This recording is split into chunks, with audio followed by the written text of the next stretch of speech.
Guys, for today's video, we're cooking shrimp tempura.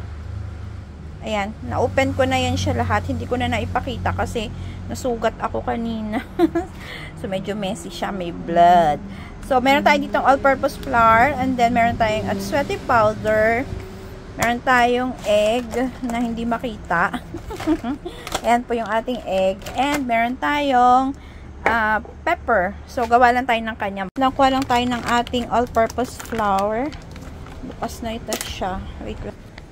And then, maglalagay lang ako ng mga siguro 3/4 cup. Yan. Kasi konti lang naman yung ating shrimp. Parang ilan to?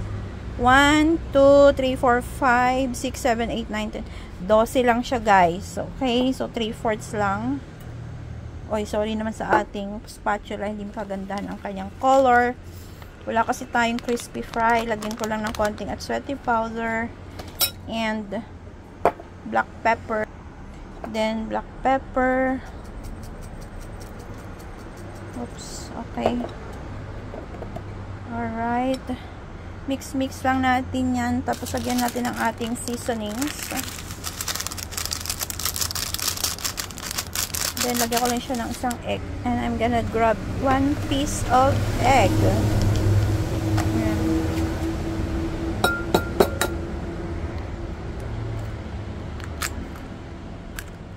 Okay.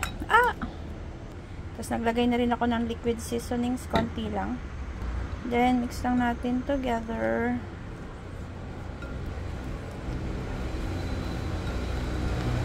Alright guys, naglagay na rin pala ako ng konting water. Mga 2 tablespoon. So, pag ganito na yung kanyang texture, pwede na natin yan i-dip yung ating shrimp. Pinanuhin ko lang siya mabuti kasi yung mga powder na medyo buo-buo pa. Alright, there you go. Then, ipupour ko lang siya dito sa ating shrimp.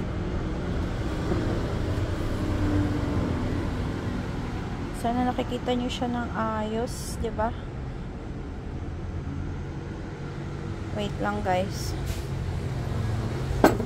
Guys, now okay na yung ating tempura dito at nagpipreheat na rin ako ng ating mantika. So, yan. Kailangan lang na puno yung palaman niya para mas yummers.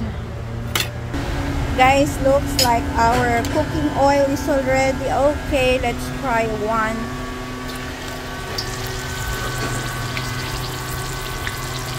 Yan. Then let's put another one. Oops.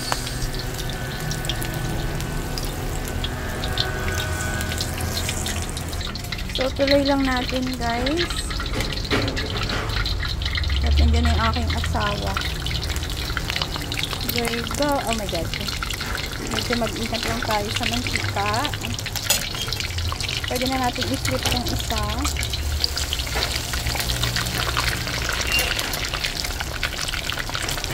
Then this one as well. Yum! Okay, I think this one is already done. Ay, not yet. Just a little bit longer. Konting minutes na lang. Okay, let's check, guys.